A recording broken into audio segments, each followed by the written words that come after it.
Bien, muy bien. Pido disculpas, estábamos fuera del aire. Eh, Feliz Santo Sábado a los que no me habían escuchado.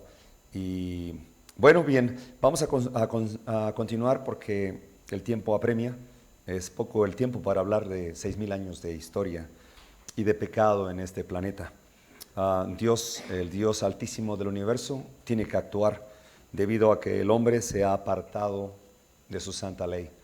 Y es ahí donde Dios interviene, porque cuando el Dios se aparta, cuando el hombre se aparta de Dios y su justicia, entonces es peor que el enemigo, se convierte en taller de Satanás.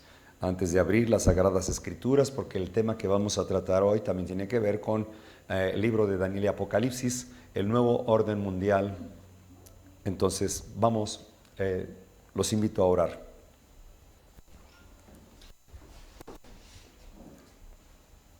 Eterno Padre Celestial, santo, santo, santo es tu nombre.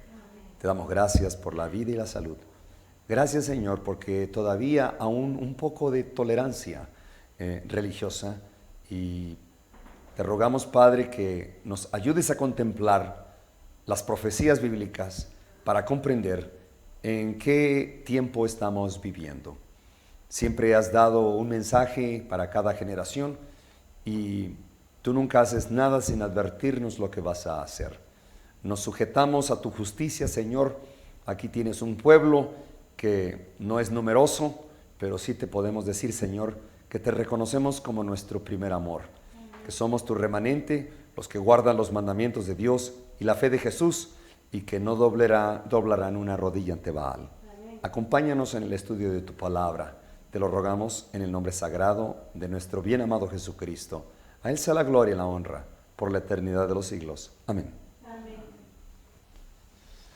Muy bien, hermanos y amigos, como es bien sabido por muchos, nuestro canal en YouTube, Ángel Tercero, fue cancelado por causa de nuestro mensaje. Nosotros comenzamos a predicar para 1991-92 que se terminaba la libertad religiosa, porque el gobierno ha establecido leyes que rigen a las religiones y es a nivel mundial. Así que hoy en día todos aquellos que se reúnan para el culto a una divinidad, es lo que dice la ley, necesitan un registro constitutivo ante la ley del Estado. Quien no lo haga estará violando la ley civil y se hace acreedor a penas desde multa y cárcel a los reincidentes. Hoy en día está prohibido reunirse más de 2 o 3 personas para un acto religioso. Y esto pues lo estamos viendo como una realidad que la veíamos lejana, pero ya está presente. Esto nos está recordando a las antiguas persecuciones que llevó a cabo el papado en la Edad Media, cuando a partir del 538 después de Cristo, Justiniano se declara cabeza de iglesia, corrector de herejes, y desata una más terrible persecución jamás registrada. La guillotina, las cámaras de tortura y la hoguera no se daban abasto, persiguiendo a todos los cristianos que guardaban los mandamientos de Dios, incluyendo el sábado. Hasta 1798, cuando Napoleón Bonaparte mandó al general Alexandre Berthier para arrestar al Papa Pío VI por los crímenes a la humanidad. En ese entonces Roma papal quedó desarticulada, totalmente desarmado, se le quitaron los poderes, el económico y el armamento. Y por un tiempo, hasta que Benito Mussolini, primer ministro de Italia, le devolviera esos poderes con 45 hectáreas, donde se sienta hoy sobre los 7 montes Roma papal, convirtiéndose en un estado soberano dentro del territorio italiano. Tiene una moneda, el idioma es latín, tiene un ejército, una policía, un sistema de tribunal de justicia, es considerado el Papa como un primer ministro y bueno, es el mismo César, solo que sufrió una metamorfosis, es decir, el César de la antigua Roma pagana controlaba el poder civil. Hoy en día controla el poder religioso y el poder civil, iglesia y Estado. Siempre que la Iglesia Católica Romana, Apostólica y Romana buscó la ayuda del poder civil, fue para perseguir y matar a aquellos que no estaban de acuerdo a su doctrina. El resultado es el papado. Roma es tolerante siempre y cuando los protestantes no lleguen al límite de su paciencia.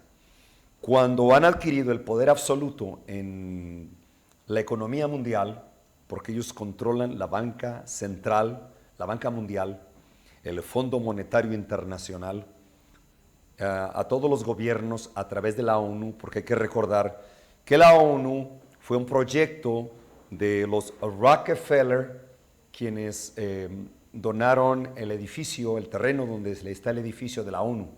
El objetivo es crear una Liga de Naciones que fuera controlado por un sistema, un liderazgo, en este caso por el papado, y eso es lo que está ocurriendo. Esto del nuevo orden mundial no tiene nada de nuevo. Es la misma acción de Satanás. Aquí vemos reflejado su carácter malévolo desde que engañó a nuestros primeros padres en el Edén y luego vino el diluvio. Dios castigó este planeta por causa del pecado y se arrepintió de haber creado al hombre por tanta maldad en la tierra. Por lo tanto, Satanás se volvió otra vez a infiltrar en la familia de Noé a través de Cam, y después de Cam, quien engendró a Cus, y después de Cus engendró a Nimrod. El nuevo orden mundial empezó con Nimrod, exactamente en Babilonia. La antigua Babilonia literal, una ciudad, un territorio conquistador, masacrador, horripilante, descifrada por el libro de Daniel como un león con alas. Las alas representan la rapidez de sus conquistas y llegó a edificar aún así el imperio de Nínive y cómo es que Babilonia controló en ese entonces a todo el planeta. Ahí surgió el nuevo orden mundial que hoy en día conocemos. No tiene nada de nuevo. Es el mismo Satanás que en realidad pues no es muy original que digamos, porque casi siempre comete los mismos errores. Por lo tanto, Jehová de los ejércitos nos indica a través de su palabra cómo se va a desarrollar. Ya ocurrió. ¿Cuál es el objetivo? El ataque es contra todos los que adoran en el lugar santísimo como Dios lo estableció. El ataque es contra el santuario, primero el terrenal y luego el celestial. Ambos tienen algo en común. Para poder comprender el santuario celestial, tenemos que comprender el santuario terrenal del libro de Éxodo. Y así como Pablo menciona en Hebreos capítulo 8 y Hebreos 9, que Cristo ascendió, vamos, por favor, a escudriñar las palabras del Altísimo. Sin embargo, sabemos que tenemos poco tiempo y vamos a tratar de ser un poco más cautelosos. En el libro de Hebreos, vamos a capítulo 8 primero, versículos del 1 al 5. Palabra de Jehová. Así que la suma acerca de lo dicho es: tenemos tal sumo sacerdote que se sentó a la diestra del trono de la majestad en los cielos, ministro del santuario y de aquel verdadero tabernáculo que el Señor asentó y no hombre. Porque todo sumo sacerdote puesto para ofrecer presentes y sacrificios, por lo cual es necesario que también éste tuviese algo que ofrecer. Así que, si estuviese sobre la tierra, ni aún sería sacerdote, habiendo aún los sacerdotes que ofrecen los presentes según la ley, los cuales sirven de bosquejo y sombra de las cosas celestiales. Es decir, para poder comprender el santuario celestial hay que entender el santuario terrenal. Dice el versículo 10, por lo cual este es el pacto que ordenaré a la casa de Israel. Después de aquellos días, dice el Señor, daré mis leyes en el alma de ellos y sobre el corazón de ellos las escribiré. Seré a ellos por Dios y ellos me serán a mí por pueblo. En el capítulo 9, versículo 11 y 12, dice: mas estando ya presente Cristo, sumo sacerdote de los bienes que habían de venir, por el más amplio y más perfecto tabernáculo, no hecho de manos de, es a saber, no de esta creación, y no por sangre de machos cabríos, ni de becerros, mas por su propia sangre, entró una sola vez en el santuario, habiendo obtenido eterna redención. Es decir, cuando Cristo ascendió al cielo, fue directamente al santuario celestial. Primero en el lugar santo estuvo desde el año 31 que ascendió al cielo hasta el 22 de octubre de 1844, durante el gran chasco millerita. Guillermo Miller no se equivocó en en la comprensión de los tiempos proféticos, sino que erró en el evento. Es cierto que hasta 2300 tardes y el santuario sería purificado, partiendo desde el 457 a.C., cuando el rey Artajerjes da la orden para reedificar los muros de Jerusalén, y a través del tiempo, contando 2300, que son años proféticos, es decir, no son días, son años, llegamos a 1844. Es ahí cuando se proclamó la segunda venida de nuestro Señor Jesucristo con más fuerza. Cristo ocultó cierta información para probar a su pueblo. ¿Puede una iglesia verdadera venir de un chasco? Sí. De hecho, Dios utiliza el chasco para probar a su pueblo. Juan el Bautista fue chasqueado en su momento. Los discípulos fueron chasqueados. María fue chasqueada en su momento. Fueron sorprendidos. Sin embargo, su fe fue probada. Fue inconmovible. Por lo tanto, Dios utiliza el chasco para probar a su pueblo. Y ahí surgió el movimiento adventista del séptimo día, que en realidad trae consigo una historia verdadera. Y suena un poco a presunción, pero en realidad, más que presunción, es una gran responsabilidad ante este movimiento, porque tenemos una gran responsabilidad ante Dios también, de predicar la verdad presente. Y esto del nuevo orden mundial está más especificado en Apocalipsis, en el libro de Apocalipsis, Apocalipsis capítulo 14, verdad presente para hoy. Dice claramente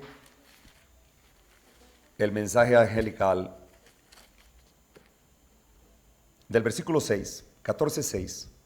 Y vi a otro ángel volar por en medio del cielo, que tenía el evangelio eterno de Jesucristo, se refiere al de Jesucristo, para predicarlo a los que moran en la tierra, a toda nación, tribu, lengua y pueblo, diciendo en alta voz: temed a Dios y dadle gloria, porque la hora de su juicio ha llegado. Adorad a aquel que hizo el cielo, la tierra y el mar, y las fuentes de las aguas. Otro ángel le siguió diciendo: he aquí, ha caído Babilonia, aquella gran ciudad, porque ella ha dado a beber a todas las naciones del vino del furor de su fornicación. Comenzando a partir de aquí hacia atrás. Babilonia significa confusión. En el libro de Apocalipsis nos habla de una Babilonia espiritual, una Babilonia religiosa, que tiende a controlar las religiones en el mundo, pero que su fundamento está en la idolatría que proviene de la Babilonia antigua, de la Babilonia literal, de Nabucodonosor, que viene desde Nimrod. Ok, ahora bien, es espiritual ahora, es decir, una influencia religiosa que busca controlar a las naciones y unir iglesia y Estado para desatar una terrible persecución contra aquellos que están en contra de su doctrina humana, de interpretación humana. Ahora sí, retrocedemos al versículo 7. Temed a Dios. El temer a Dios significa obedecer a Dios. ¿Cómo obedecemos? Con nuestros principios morales. En el lóbulo frontal está nuestra convicción y nuestra conciencia. Temo a Dios, obedezco a Dios con mi mente, que es la capital del cuerpo. Temed a Dios, obedecer a Dios, dadle gloria. Mi cuerpo es templo del Espíritu Santo, por lo tanto es llamado a servir. Es decir, Dios no habita en templos hechos por hombres. El último fue el que el sabio Salomón le edificara. Pero Dios dijo: ¿cómo iré a habitar en la tierra si he puesto a la tierra como estrado de mis pies? Si tú conocieras mi hogar, comprenderías el por qué no puede ser la tierra. Por lo tanto, el templo es nuestro cuerpo, donde desea habitar a través de su Espíritu Santo. Así que obedecer a Dios con la mente, darle gloria con el cuerpo, dice, y darle gloria con el cuerpo y adorar. ¿Cómo lo voy a adorar? ¿Con qué? Con el Espíritu. El Espíritu. Dios busca lo espiritual. Y se lo dijo a los discípulos: la carne está dispuesta. La carne, es débil. El Espíritu está dispuesto. Dios es Espíritu. Y lo que está buscando del hombre, que haya conexión por medio del Espíritu del hombre con el Espíritu de Dios. La conciencia del hombre debe de estar sujeta a la conciencia de Dios para que pueda hacer la voluntad del Altísimo. y exaltar su santa ley. El mensaje de los 3 ángeles de Apocalipsis 14 es verdad presente para nuestro tiempo. Noé predicó una verdad presente para su época. ¿Podríamos decir que Noé fue mal predicador solo porque se salvaron 8? No, él fue uno de los mejores predicadores de su época. Por lo tanto, Dios vio que Noé era justo, recto delante de Dios y le asignó un proyecto: el amonestar al mundo de pecado y darle una oportunidad de salvación al entrar en el arca que representa a Cristo, porque el arca no representa a la iglesia, porque la iglesia no puede salvar. Por lo tanto, la iglesia necesita arrepentirse a sí mismo. Entonces es Cristo que representa el arca de salvación y les ofreció a los antediluvianos unirse a la promesa de Dios, sujetarse a esa promesa y obtener salvación. Así que después de ahí se corrompió la tierra. ¿Y cómo inicia este nuevo orden mundial? Vayamos a Génesis capítulo 11. Génesis capítulo 11.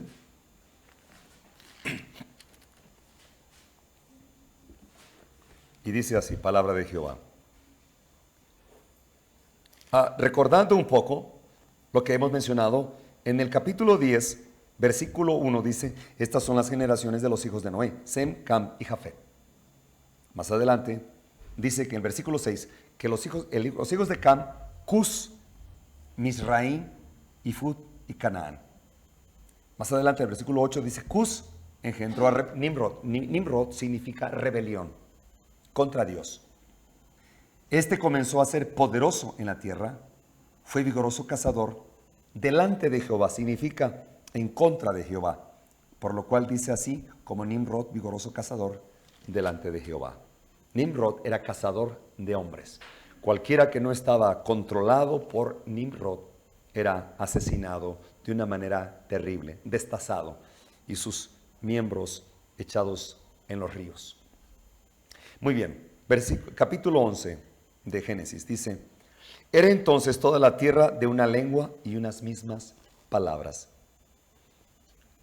Aconteció que como partieron de oriente, hallaron una vega en tierra de Sinar y asentaron allí. Dijeron los unos a los otros, vaya, hagamos ladrillo y cozámoslo con fuego, y fueles así. El ladrillo en lugar de piedra y el betún en lugar de mezcla. Quiere decir que eran constructores. Y dijeron, vamos, edifiquémonos una ciudad. No dice edifiquemos.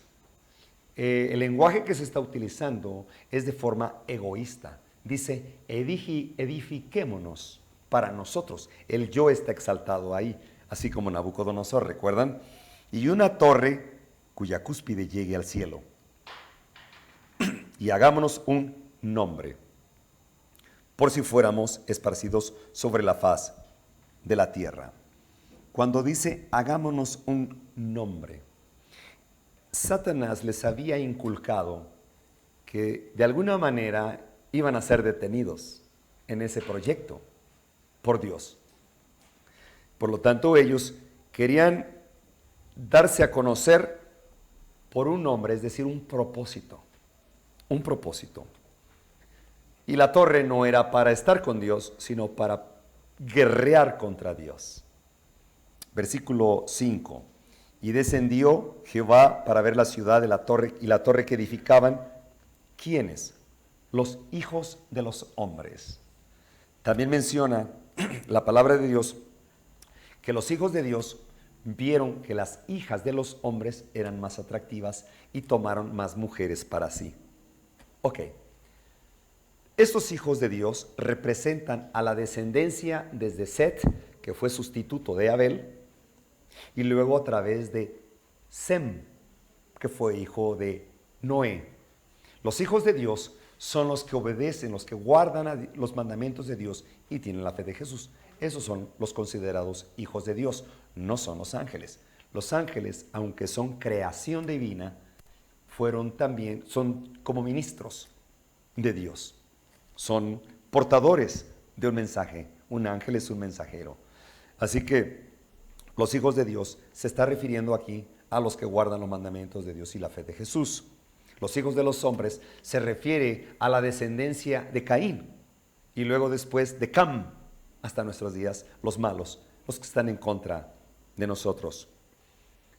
Dice el versículo 6, y dijo Jehová, he aquí que el pueblo es uno, y todos estos tienen un lenguaje y han comenzado a obrar, y nada les retraerá ahora de lo que han pensado hacer. Es decir, el hombre, los hijos de los hombres, los enemigos de Dios, los que están inspirados por el maligno, tienen un plan. Y dentro de ese plan, de ese proyecto, nada los va a detener. El nuevo orden mundial inició en Génesis 11. Noten, curiosamente, en nuestro idioma español o castellano, uno es la ONU.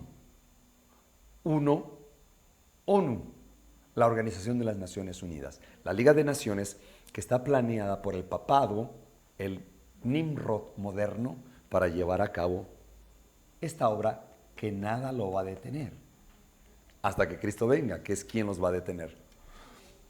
Dice el versículo 7. Ahora pues, descendamos y confundamos allí sus lenguas, para que ninguno entienda lo que habla su compañero. Y así los esparció Jehová desde allí sobre la faz de la tierra, y dejaron de edificar la ciudad. Por esto fue llamado el nombre de ella Babel, porque allí confundió Jehová el lenguaje de toda la tierra, y desde allí los esparció sobre la faz de toda la tierra. Muy bien. Esa torre era una sigurat de forma triangular enorme, enorme. En la forma triangular tiene una base más estable en la tierra. No pudo ser circular porque le ocurriría lo que le ocurrió a la torre de Pisa, que fue redonda y no fue estable con los temblores y cae. Así que esa sigurat, la pirámide donde se llevaba a cabo una terrible idolatría, cuando fueron esparcidos los hijos de los hombres, comenzaron a edificar pirámides, como Egipto, los incas, los mayas, los aztecas, tenían esa mentalidad de las pirámides. Ahí sacrificaban y adoraban a sus ídolos. Ahora bien, a través de las conquistas, porque recordemos que este fue planeado por el papado, Satanás requiere de un vicegerente que administre este proyecto para confundir y engañar aún a los escogidos. El nuevo orden mundial comienza aquí. Noten claramente, tienen un nombre. En el nombre está la identidad. En el lenguaje que dice, tienen un mismo lenguaje y son uno, es decir, tienen un mismo propósito. Y nada los detendrá. Aquí comenzó Satanás a trabajar más arduamente en el nuevo orden mundial.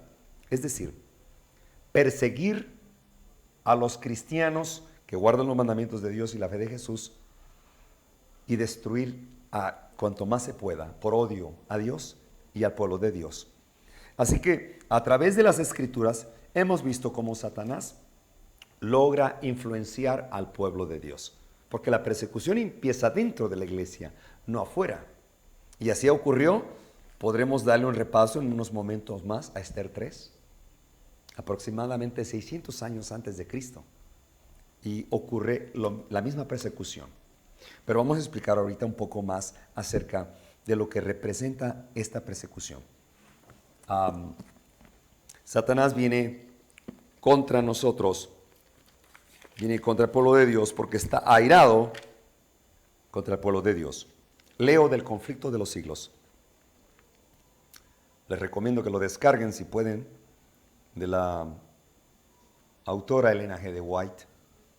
Dice, la página 430, en el capítulo Una amonestación rechazada. Pero las iglesias en general no aceptaron la amonestación. Sus ministros, que como centinelas a la casa de Israel hubieran debido ser los primeros en discernir las señales de la venida de Jesús, no habían apreciado la verdad, fuese por el testimonio de los profetas o por las señales de los tiempos. Más abajo dice, muchos dificultaban el estudio de las profecías, enseñando que los libros proféticos estaban sellados y no se podían entender. Multitudes que confiaban implícitamente en sus pastores se negaron a escuchar el aviso y otros, aunque convencidos de la verdad, no se atrevían a proclamarlo para no ser echados de sus iglesias. Qué curioso, ¿verdad? Esto está ocurriendo hoy.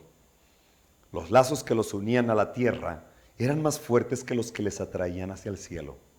Prefirieron escuchar la voz de la sabiduría humana y no hicieron caso del mensaje de verdad destinado a escudriñar los corazones. La palabra Babilonia deriva de Babel, significa confusión. Se emplea en las escrituras para designar las varias formas de religiones falsas y apóstatas. En el capítulo 17 del Apocalipsis, Babilonia está simbolizada por una mujer, figura que se emplea en la Biblia para representar una iglesia siendo una mujer virtuosa, símbolo de una iglesia pura, y una mujer vil de una iglesia apóstata.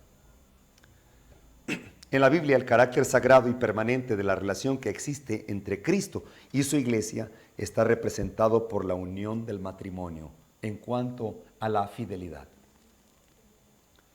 El Señor se ha unido con su pueblo en alianza solemne, prometiendo el ser su Dios, y el pueblo a su vez comprometiéndose a ser suyo y solo suyo. Dios dice, te desposaré conmigo para siempre. Sí, te desposaré conmigo en justicia y en rectitud y en misericordia y en compasiones. Oseas 2:19. También, yo soy vuestro esposo. Jeremías 3:14. Pablo emplea la misma figura en el Nuevo Testamento cuando dice, os he desposado a un marido para presentaros como una virgen pura a Cristo. Segunda de Corintios 11:2.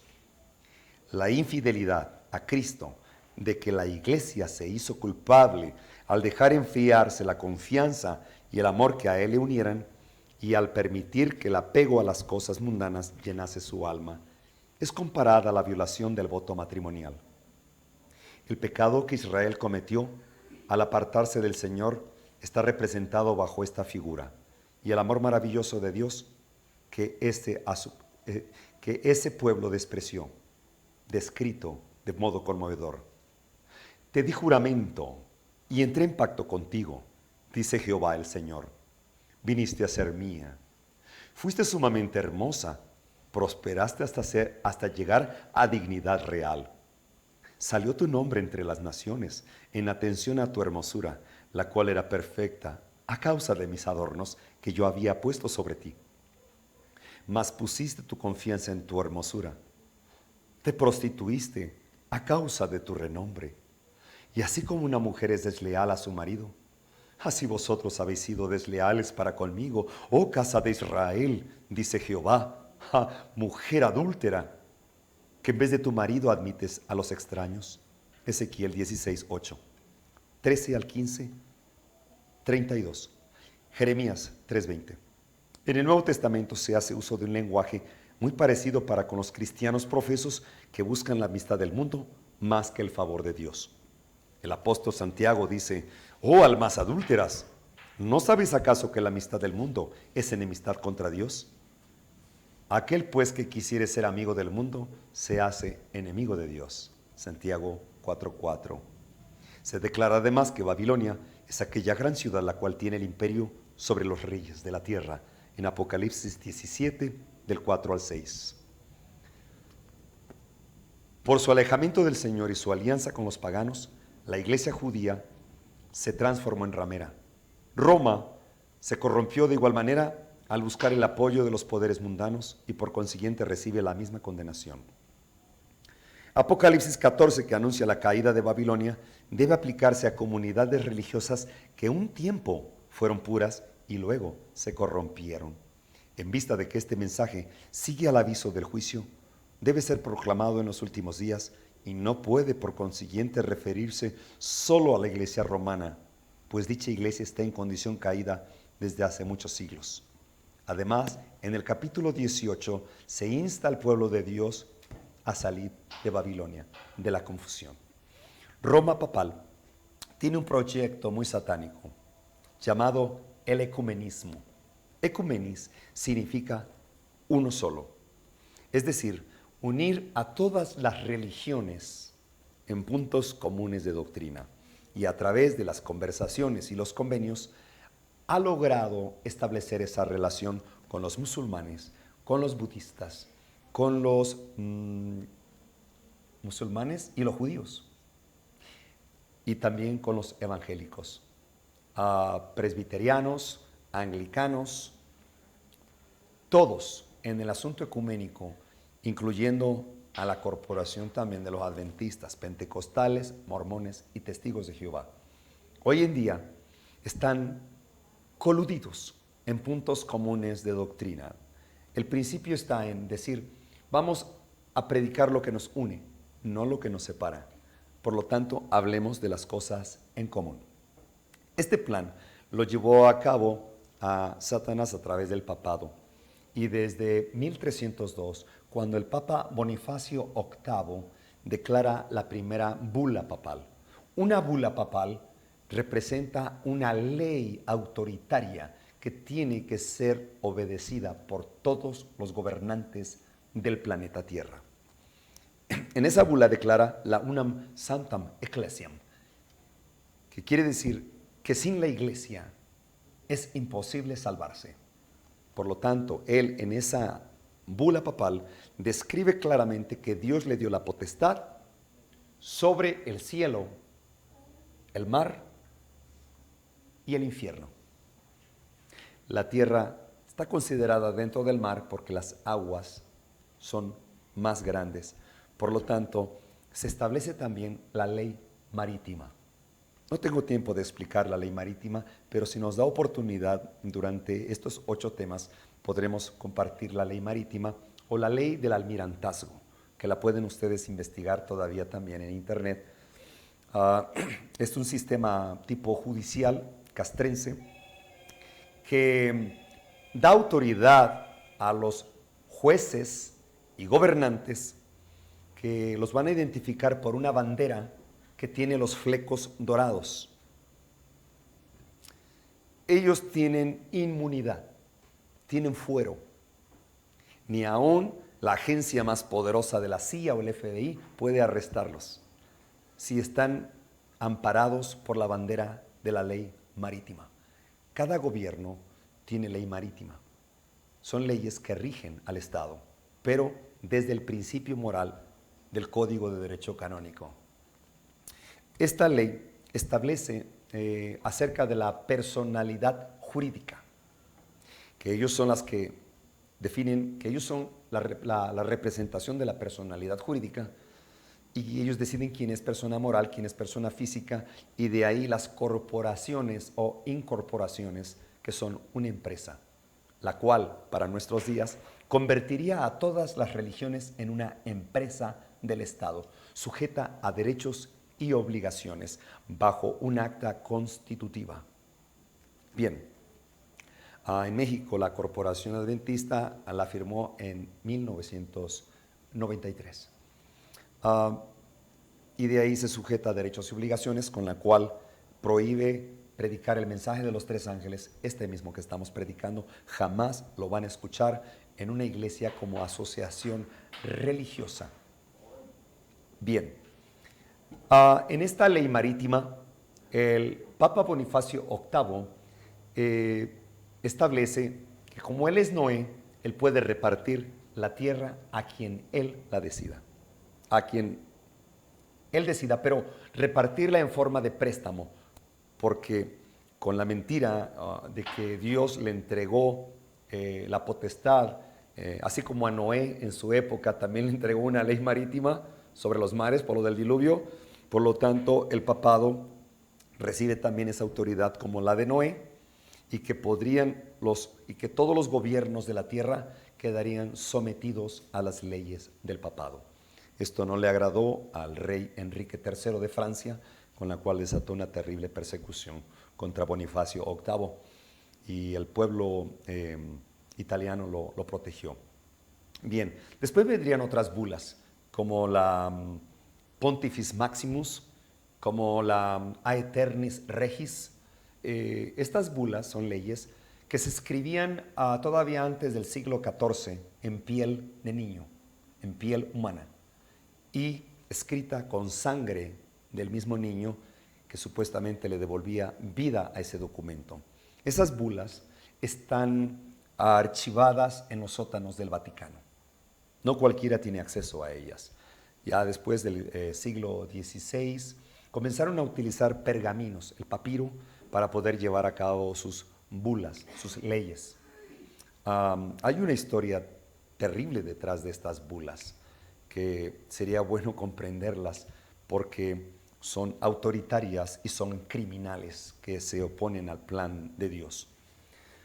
Dentro de esas bulas, como la Aeternis Regis y la de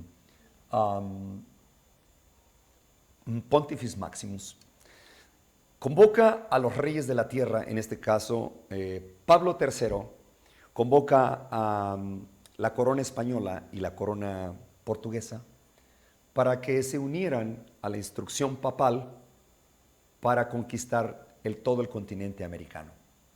Se llamó a Pizarro y a Colón para que obedecieran a los monjes franciscanos en una instrucción de conquista, con dos bases. Una, maten a todo aquel indígena que no se someta a nuestra religión y traigan todo lo de valor a las arcas del papado. Así fue como en las conquistas de Colón y de Pizarro fueron saqueadas nuestras naciones latinoamericanas, fueron asesinados muchos de nuestros antepasados, y algo bien curioso, cómo es que 200 caballeros españoles que eran dirigidos por los monjes franciscanos pudieron conquistar a los aztecas y a los mayas. Muy bien, ellos trajeron un arma química igual como la están usando hoy en día, un arma biológica. Trajeron la peste bubónica, la peste negra.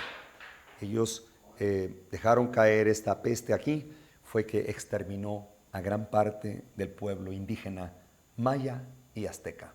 Hoy en día es un arma muy poderosa en la cual no encuentras al culpable. Esparces ese virus por los aires y le dices que se creó porque la gente se comió un murciélago o un ratón o una culebra. No es así. Estas armas biológicas son creadas por la élite. Detrás de ellos se encuentran los jesuitas para llevar a cabo su malévolo plan, el nuevo orden mundial, que no es nuevo, es el viejo orden mundial con una nueva estrategia. El control absoluto, unir iglesia y Estado. En este caso de lo que es México, en el continente americano, pues a partir de la conquista hasta Hidalgo y Morelos, que fueron dos caudillos de la supuesta independencia de México, el pueblo mexicano estaba sometido a la religión católica, si no, era sacrificado.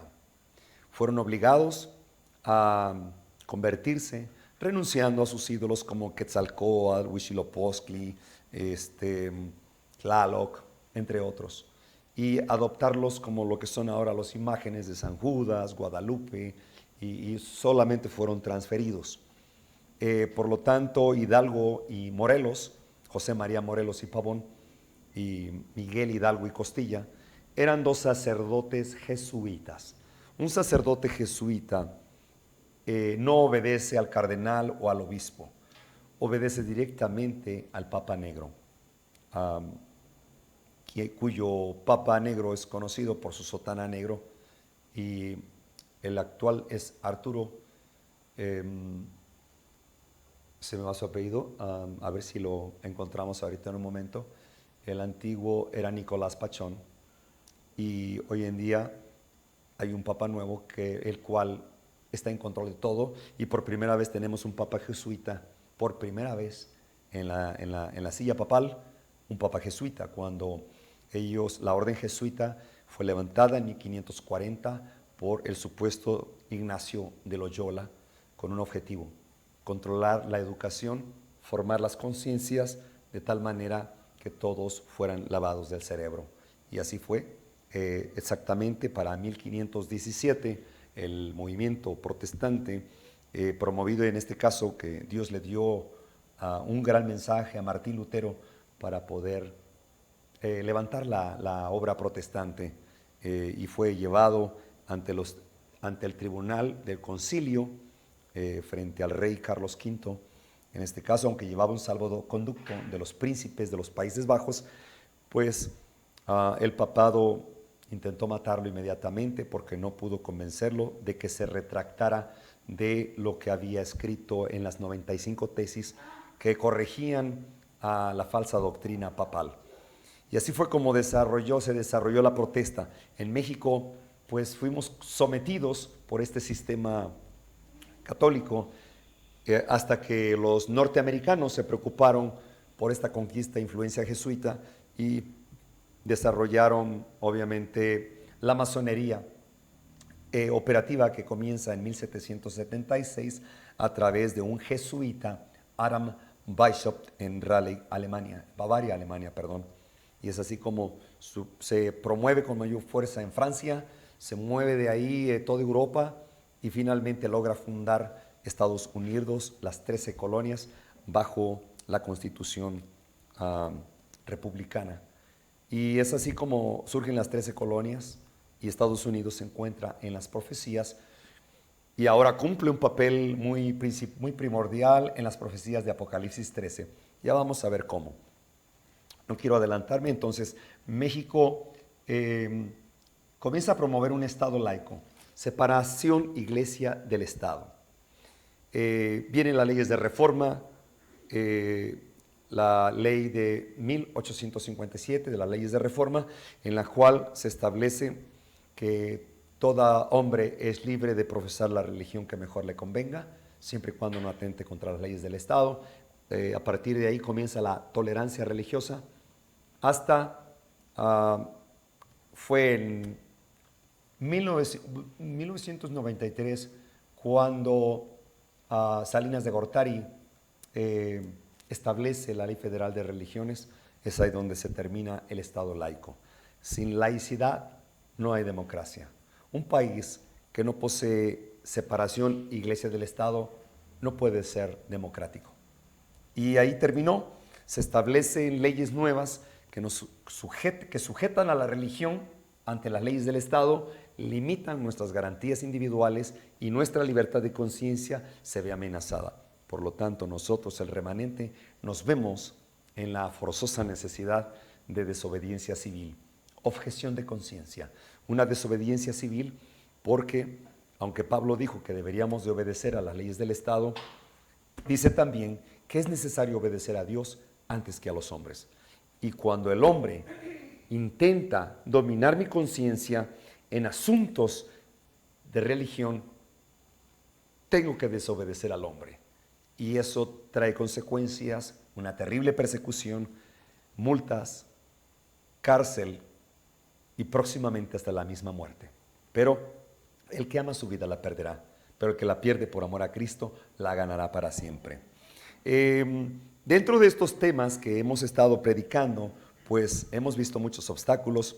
El gobierno nos ha prohibido colocar ciertas lonas que nos permite, pues, compartir mensajes de conciencia en cuanto al sábado, como el sello de Jehová de los ejércitos, el sello del Dios vivo, y el domingo la ley dominical disfrazada de cambio climático como la marca de la bestia. Y es así como nos van cerrando el paso. El libro Evangelismo dice claramente que en los últimos días se estaría cerrando los caminos para los mensajeros del Señor. Se pondría todo tipo de obstáculo. Tan es así que las nuevas reformas de ley son tan sorprendentes como el que ahora los donativos van a ser fiscalizados. El que vende chicles tiene que ser fiscalizado. Y esto de la pandemia del coronavirus trae un arma tremenda. Dicen ahora que como los billetes tienen bacterias, tienen gérmenes, y es un medio para transferir la enfermedad a otros, será mejor desaparecerlo.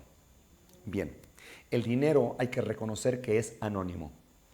Tú tienes el dinero, tú eres independiente de alguna manera, independiente, de alguna manera, confirmo, porque no del todo. Porque al fin de cuentas la economía, el dinero lo inventó Satanás y el sistema económico que vivimos nosotros hoy en día está sujeto pues a ciertas limitaciones, ¿no? Y compromisos, las deudas. Pero entonces, al desaparecer el dinero, con el pretexto de que se acaba la corrupción, se acaba la contaminación, se acaban los asaltos, el lavado de dinero y la venta de drogas, y a la gente aplaude y dice, bueno, sí, se oye bien. Pero también lo que no te dicen es que se acaba la libertad civil, se acaba la propiedad privada, se acaba el interés personal, y esto lo había escrito Carlos Marx en este asunto del comunismo. Es decir, me platicó mi hermano que compró un terreno, que está comprando un terreno acá en la sierra de Tasco, Guerrero, que las nuevas leyes disponen que él ya no puede tener otro terreno porque ya tiene una casa. Ups. ¿Se dan cuenta cómo nos están limitando? Nos están metiendo a un sistema fascista sin darnos cuenta. Nos están militarizando con una Guardia Nacional que está controlada por el ejército y que no conoce nada del Foro Común, ni de siquiera cómo administrar fiscalías del Foro Común. Ellos están entrenados para matar. Y ahora están acabando con nuestras garantías individuales y una ley marcial se está poniendo disfrazada de toque de queda. Cuando es más terrible el miedo que lo que representa realmente la pandemia. Tiene connotaciones económicas, políticas, sociales y religiosas. Todo ahí mismo. El perfecto crimen. O los jesuitas no pierden el tiempo, son el cerebro. Satanás es el cerebro, los jesuitas son los ejecutores. Y al frente están familias como los Rockefeller, los Bilderberg, está Bill Gates, que es el número 5 el más rico del mundo, y que él ha propuesto exterminar a la población mundial y que él está dentro de los planes de exterminio detrás de estos virus. Qué curioso. Y ahora con lo de la tecnología del 5G, que está ligada con el coronavirus, porque se dio exactamente en Wuhan, las dos se dieron ahí, coronavirus y el 5G, y se desarrolla en toda Europa, el Medio Oriente y Europa. Qué curioso. Bueno, la agenda de Sao Paulo es muy importante que la describa. ¿Cuál es el objetivo? Entonces la agenda de Sao Paulo, que mencioné en un principio, para controlar Latinoamérica a través de los partidos de izquierda. 3 etapas, a partir del 2019. Militarización de los países, someter los 3 poderes en uno, edificar constitución para usar el dinero del presupuesto. Al desaparecerlo establece el código, y nos van a controlar. Ellos deciden quién compra y quién vende. Enforzar equidad de género, es la ideología de género y promover más la homosexualidad y dar el poder a la mujer a través del feminismo, que en realidad es lesbianismo, pero está disfrazada de feminismo, que trae consigo el aborto y todo esto. Modificar las religiones a través de un ecumenismo esotérico. Control de medios. Hay que también edificar, hacer fama al líder, así como Corea del Norte. Agenda progresista, es decir, la del aborto, la droga, la homosexual, hay que promoverla más, disfrazada de valores. Proyectos comunistas disfrazados de igualdad social. Igualdad social, dicen. Reformar la educación, es decir, la lucha de clases, y promover más el paganismo. Expandir el ejército de leales al partido. Apoyos, dádivas, cupones. Es exactamente lo que ocurrió en Venezuela. Exactamente lo que ha ocurrido en Venezuela. México es el siguiente. Y ya entramos a esa etapa. Control político y de población para la segunda etapa. A través de las redes sociales. Controlar los medios de comunicación. Ya está, artículo 27, artículo 28 de la Constitución. Los pobres, con bandera neoliberalista, edificar también un grupo de paramilitares para evadir derechos humanos. Para evadir derechos humanos. Creando plazas, hay que crear plazas para el partido, control de gobernadores, control del dinero vía tecnología, el CODI, control de bancos y divisas. Tercera etapa para el 2024. Expropiaciones masivas. Reparto de empresas. Y esto está en el artículo 29. Se llama extinción de dominio. Ahora te pueden, si tú eres criminal y desobedeces al Estado, si tú te reúnes, esto ahorita ya somos criminales, porque no tenemos un registro constitutivo. Ya pueden meternos a la cárcel y al hacerlo, confiscar nuestras propiedades. Ya está. Viviendas, terrenos a nombre del partido. Dice escarmiento a la clase alta económica, hay que decirles que el dinero es pecado. Cambiar constitución para reelegirse como pueblo engañado. Ya el presidente López Obrador cambió esa ley, ya se puede reelegir. Medios de producción con manos del Estado y el trabajo por el capital es de todos. Esta agenda tiene que desarrollarse. En el siguiente tema vamos a ver una agenda que tienen satánica también, cómo se está desarrollando. Hermanos, bienvenidos al nuevo orden mundial. No es nuevo, comenzó en Génesis 11, pero ni siquiera nos imaginamos la crisis que ya estamos entrando. Y los adventistas del séptimo día que fueron llamados para predicar este mensaje están roncando. Ni siquiera ellos saben lo que está por venir. Hermanos, es terrible. Esta guerra no es de nosotros. Igual como Josafat, tenemos que clamar al Dios Altísimo. Él peleará nuestras batallas. Amén. Los invito a que hagamos oración, por favor.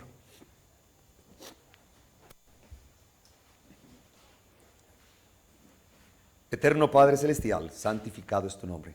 Señor nuestro, Padre bueno, Creador del universo, el Dios de lo imposible. Te honramos y te adoramos y estamos postrados ante ti, porque te reconocemos como nuestro Dios, el Dios de Abraham, de Isaac y de Jacob. Tú eres nuestro primer amor. Señor, deseamos hallar gracia delante de ti. Haz de nosotros, Señor, tu voluntad. Haz de nosotros vasijas útiles. Despiértanos, Señor. Haz lo que tengas que hacer, porque el enemigo nos está cercando el camino. Por todos lados nos ha bloqueado y nos tiene bien rodeados. Solo tú puedes, Señor, librarnos. Pelea nuestra batalla, por favor. No podemos contra él, pero tú sí puedes. Sabemos que siendo fieles, tú pelearás en nosotros. El querer y el hacer por tu buena voluntad. Bendice a tu pueblo en toda la faz de la tierra y permite que este mensaje llegue a los lugares que tú deseas antes que el enemigo lo destruya. Lo ponemos en tu santa mano, Señor, que se haga tu voluntad y no la nuestra, porque lo rogamos en los méritos sagrados de nuestro amado Jesucristo. A Él sea la gloria y la honra por la eternidad de los siglos. Amén. Así que, hermanos, el fin está cerca. No me dio tiempo compartir con ustedes Esther 3. Pero ¿sabían ustedes que Esther 3 tuvo un cumplimiento en México en el 2012, perdón? Y tiene mucho que ver con las nuevas disposiciones legales del Estado. Tiene que ver con el fin de la libertad religiosa, con el fin de la libertad de expresión. Y a mí, en cuanto me cerraron el canal de YouTube debido a estos mensajes, me ha puesto en alerta. Porque, hermanos, ya no hay libertad de expresión. Esto se está cumpliendo. Así que nosotros no podemos ser engañados. El que camina en la luz no puede tropezar en las tinieblas. Jamás un pueblo tuvo tanta luz como este movimiento. Así que guardemos la ley moral y tengamos la fe de Jesús, que al ser obedientes se reflejará nuestra fe en la obediencia. Y el mensaje de los 3 ángeles de Apocalipsis 14 se convertirá en el fuerte clamor. Amén. Vive Dios y Él pelea por nosotros, así que Él los llama a ser fieles, siempre fieles. Que Dios Altísimo les bendiga en gran manera.